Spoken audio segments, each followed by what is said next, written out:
Alright everybody, welcome back to Resistance of Tyranny. Missed a video yesterday. Was doing some more research actually, so I apologize for that. Some days just get the best of me. Kind of big news actually today. I'm sure you've all heard that Joe Rogan just made a huge deal with Spotify. Can't remember the exact number, but the stock went up like $5 billion just as he announced this yesterday, I believe.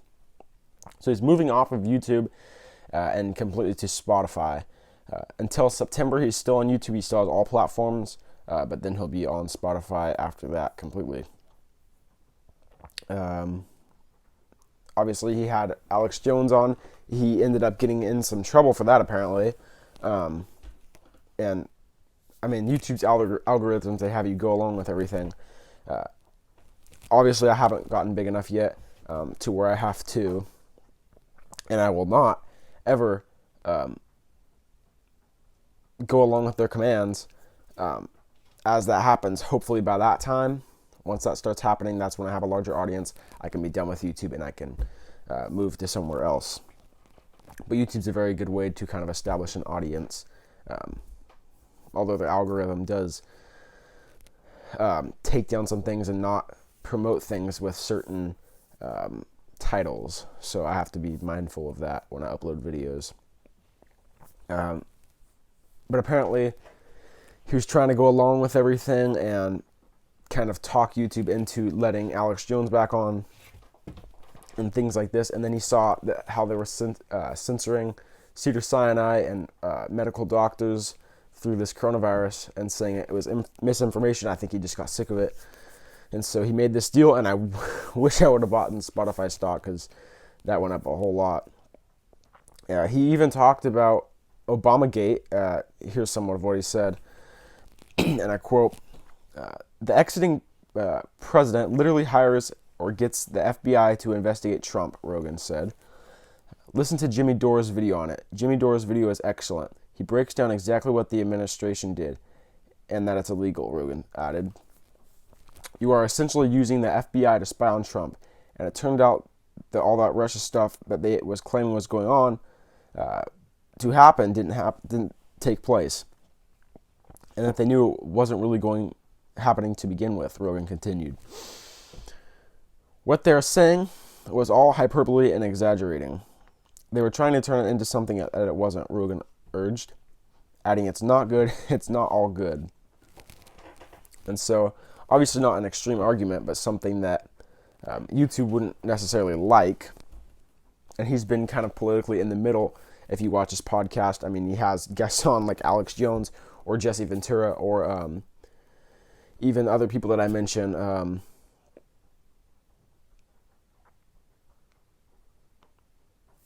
can't remember his name now. Stephen Greer. I can't remember the UFO guy. Bob Lazar. I mean, he's had people on from all different areas. He's had Bernie Sanders on.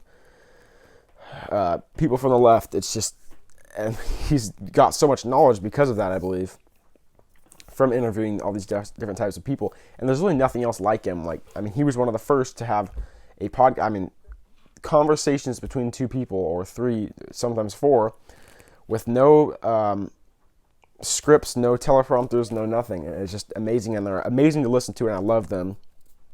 And just to hear both sides of it, obviously I know what's right, what's real between all that, but it's nice to kind of hear people like Bernie Sanders and others on talking about their points, even though Bernie Sanders is a not good dude. Just so happens that he's Jewish as well, and a globalist, what I would call an evil Jew. And I went into this in the other video where we talk about the Jewish Talmud and the new religion of Judaism, which has kind of turned into this kind of satanic cult type thing. Not the most of them, but you find so many of the elites being Jewish, so that's not anti-Semitic to all Jewish people. Obviously, you see the ones with a lot of power, not always Jewish, but a lot of the times, or just, so it's easier to call them just satanic, but a lot of them follow the Jewish rules. And in that, because infiltrations of religions have happened, like I've mentioned, I'm not going to get into this, but through Freemasonry, through a bunch of religions, they've been turned into something good, completely turned around, selling your soul. And so that's what's happened to so much of this. And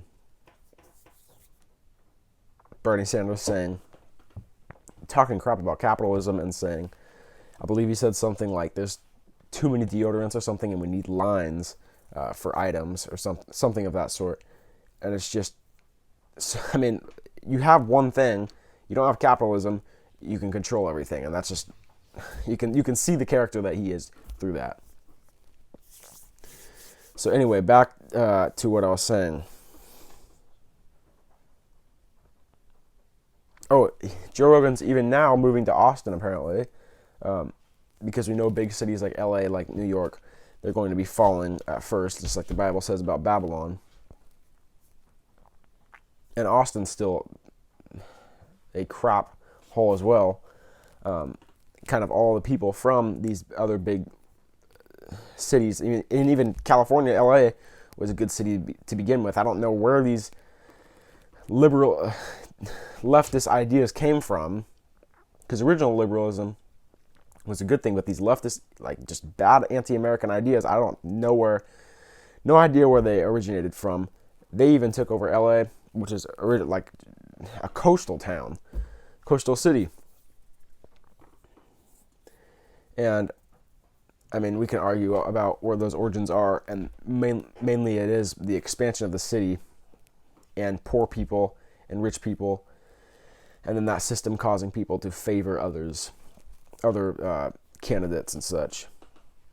But then they all went along with this thing to leave LA because it was getting bad and go to Austin and, like, the heart of America, and kind of destroyed that as well.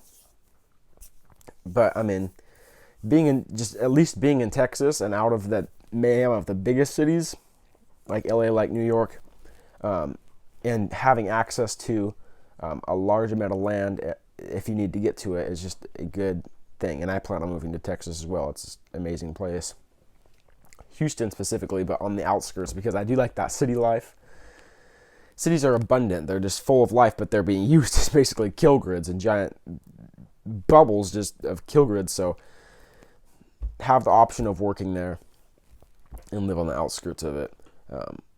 It's kind of the best of both worlds. You get so much with that until it completely falls. But I don't think Austin or Houston will be falling very soon. It'll be those other leftist-controlled cities mainly at first. We also have, this is breaking news as well, a whole new type of censorship. Google Drive now deleting people's personal documents.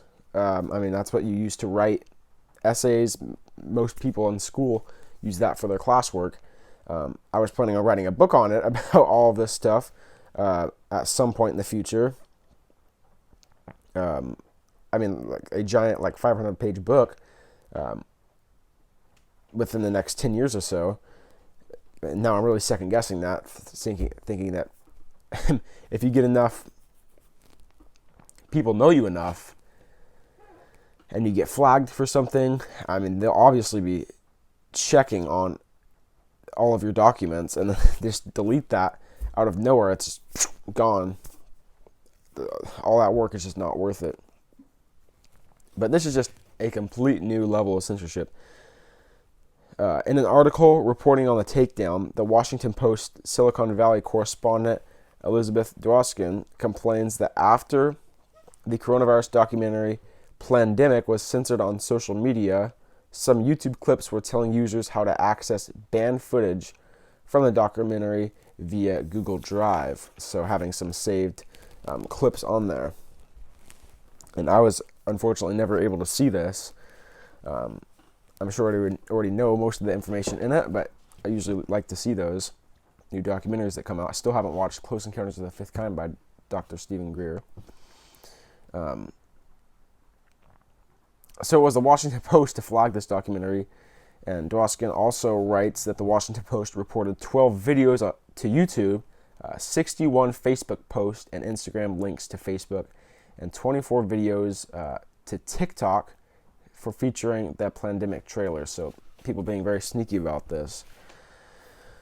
After SpaceX and Tesla founder Elon Musk linked to what Dwoskin describes as a questionable study about the efficiency of the drug hydroxychloroquine in March, which we know of the efficiency of that.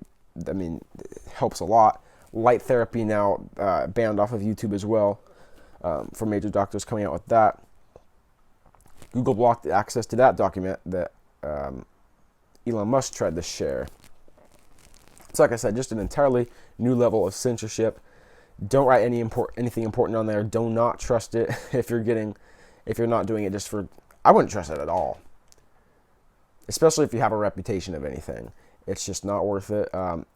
There's plenty other platforms you can use that are censorship free, but it is a transition to move to them because so many schools and universities. Don't even get me started with the universities.